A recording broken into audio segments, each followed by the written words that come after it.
मीमांसा। आइए बढ़ते हैं आज की तमाम खबरों की ओर। मुरारी समर्च्या तस्य यमः किं कुरुते चर्चा। और गीता स्वयं कहती है स्वल्पमप्यस्य धर्मस्य त्रायते महतो भयादि। इस धर्म का थोड़ा सा भी अंश आपको बहुत बड़े भय से बचाता है। अब वो क्या कारण है कि गीता इतनी लोकप्रिय है? जैसे सर्वोपनिषद तो उपनिषद है, उपनिषद से ही गीता का जन्म हुआ है, लेकिन गीता इतनी लोकप्रिय क्यों है? मुझे 4 कारण दिखते हैं मोदी जी। पहला कारण यह है कि गीता संघर्ष का शास्त्र है और आज हम लोग संघर्ष की परिस्थिति में हैं। हम उपनिषद का बिल्कुल वातावरण अलग था, बैठे हुए आराम से हिमालय की किसी पर्वत चोटी पे आश्रम में, लेकिन गीता में तो वहां युद्ध शुरू हो रहा है, शंख बज चुके हैं, पक्षपात तैयार हो रहे हैं उसके बीच में। तो ये याद रखा जाए कि कुरुक्षेत्र केवल हरियाणा में एक स्थान नहीं है, हम सब के अंदर कुरुक्षेत्र है।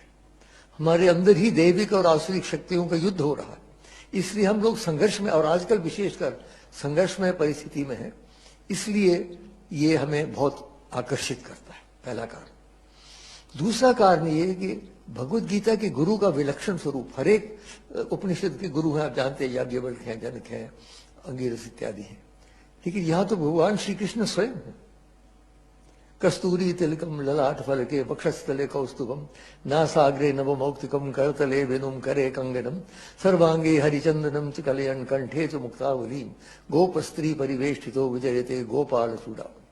जहां कृष्ण स्वयं गुरु हो उसका तो आकर्षण होना ही है, बड़ा मुश्किल। तीसरी बात मोदी जी, जो गीता में गुरु और शिष्य का एक अद्भुत संबंध है वो मैंने और कहीं नहीं देखा। जब विराट स्वरूप दर्शन हो जाता है, अर्जुन प्रणाम करते हैं, तस्मात् प्रणम्य प्रणिधाय कायम प्रसादयाम, तो हम ईशमीडु, मैं साष्टांग करता हूं। किस प्रकार का व्यवहार मांगते हैं? पितैव पुत्रस्य सखैव सख्यु प्रिया प्रिया। देखिए कैसी अद्भुत बात है, पिता पुत्र का प्यार, सखा मित्र का प्यार और प्रिय प्रियतम का प्यार, तीनों का सम्मिश्रण जो है वो संबंध है कृष्ण और अर्जुन का। ये और किसी शास्त्र में हमने ऐसा नहीं देखा। ये भी एक कारण है कि हृदय स्पर्श करती है हमें, क्योंकि वो कहीं ऊपर से ऑर्डर नहीं दे रहे हैं, हमारे साथ बैठे हैं, हमारे साथ रथ में बैठे हैं मित्र की रूप से। और चौथी बात यह है सार्वजनिक व्यवहारिक। गीता किसी एक वर्ग, किसी एक वर्ण, किसी एक धर्म, किसी एक देश तक सीमित नहीं।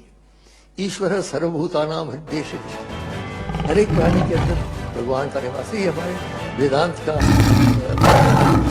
ऋग्वेद का, बहुत हमारी संस्कृति का मूल मंत्र। गांव में कोई प्रकार की बीमारी आए मनुष्य की क्षति पूर्ति हुई है, जैसे बाघों द्वारा पालतू जीव जंतु उठा कर ले जाते हैं। उसके बाद से हिम्मत नहीं हुआ और जैसे चलते आया है, आज हम लोग पूर्वजों के अनुसार चल रहे हैं।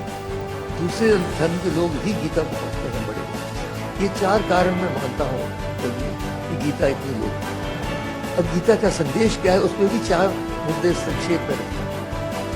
पहला तो वो कर्मों की हमें व्याख्या, गहनों कर्मों की गति बड़ी कठिन है, हर एक के सामने कठिन है। आपको कितने निर्णय करने पड़ते हैं। अब प्रधानमंत्री हों के साधारण व्यक्ति, अपने जीवन में रोज कोई ना कोई नया हमें करना पड़ता है निर्णय। तो निर्णय का उन्होंने डूज और डोंट नहीं किया, जैसे कुछ लोगों ने कहा ये करो ये नहीं करो, नहीं।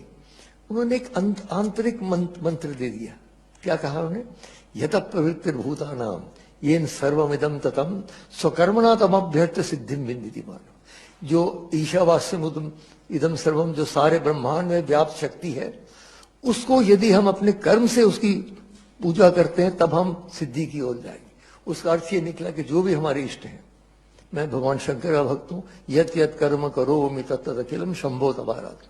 कृष्ण हो, दुर्गा हो, माता हो, जीसस हो, मोहम्मद, जो भी हो, अगर आप सच्चे दिल से समर्पण करते हैं कर्म को, फिर आप गलत कर्म नहीं कर सकते। कि जो ही गलत कर्म करना शुरू किया आपने, आपको लगेगा ये तो मैं उनको नहीं समर्पित कर सकता।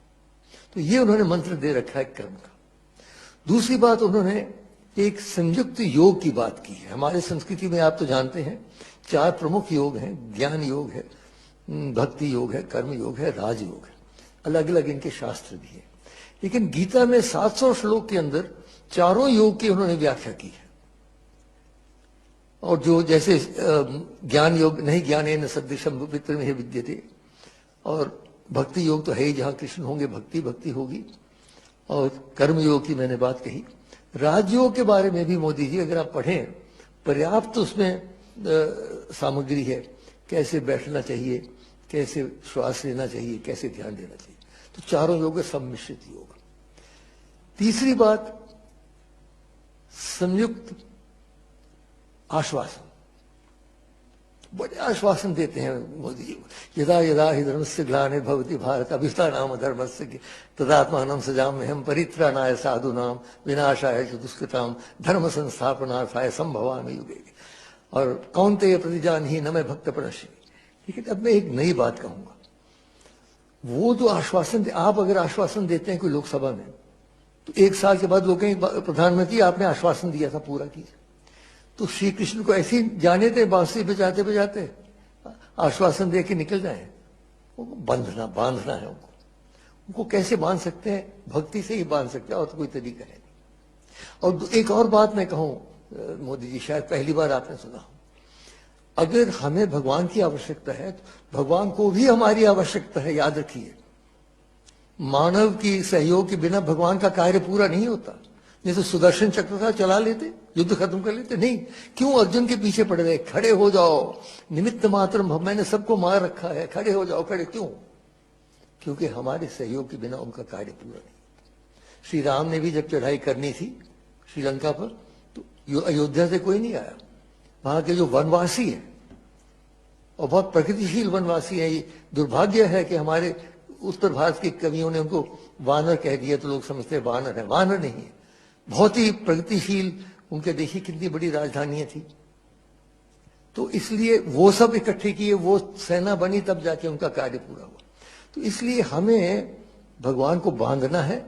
जो आश्वासन ने किए कि नहीं तो ये ना हो जाए कहीं मोदी जी कि हमने माना कि तगाफुल ना करोगे लेकिन खाक हो जाएंगे हम तुमको खबर होने तक। वो आश्वासन देके जो चले गए बांसुरी बजाते बजाते, तो हम सब यही रह गए। और चौथी और अंतिम बात मैं कह रहा हूं, संयुक्त समर्पण। अंत में जब सारी गीता समाप्त हो जाती है, गीता तो प्रश्नोत्तरी है, आप जानते, उपनिषद भी प्रश्नोत्तरी, हमारी संस्कृति ही प्रश्नोत्तरी की संस्कृति है। तो गीता में अंत में समाप्त हो जाता है, भगवान एक अपना श्लोक बोलते हैं। क्या कहते हैं? सर्व धर्मान् परित्यज्य माम एकम शरणं व्रज अहम त्वा सर्व पापेभ्यो मोक्षयिष्यामि। सब धर्म क्या? धार्यते इति धर्म, जो धारण करता है। कुछ तो समझते हैं कि उनका धन धारण करेगा, कुछ समझते हैं उनकी विद्या धारण करेगी, कोई समझते हैं उनकी सत्ता धारण, अंततो गत्वा दैविक शक्ति ही धारण कर सकती है। इसलिए वो कहते हैं सब धर्म को छोड़ो, मां शुच। आखिरी जो 2 शब्द है देखिए गीता के, मां शुच, डरो नहीं। जैसे एक अंधेरे कमरे में बच्चा चल रहा हो तो मां पीछे कहते डरो नहीं बेटा, मैं पीछे। तो कृष्ण कह रहे हैं मैं हूं ना। इसलिए अंत में मैं श्री कृष्ण के प्रति ही एक श्लोक अर्पित करता हूं, जिसमें हम कह रहे हैं, उनको प्रार्थना कर रहे हैं कि हे भगवान, आप कृपा करके आज ही हमारी चेतना को अपने कृपा में ले लीजिए।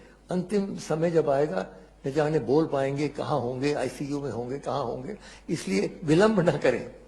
कृष्णत्वदीय पद पंकज पंजरांते अद्येव में विशितु मानस राजहंस प्राण प्रयाण समये कफवाति पित्तैः कंठावरोधन विधौ स्मरणं कुतः। इन शब्दों के साथ मैं पुनः आपका धन्यवाद करते हुए प्रार्थना करता हूं कि आप कार्यक्रम को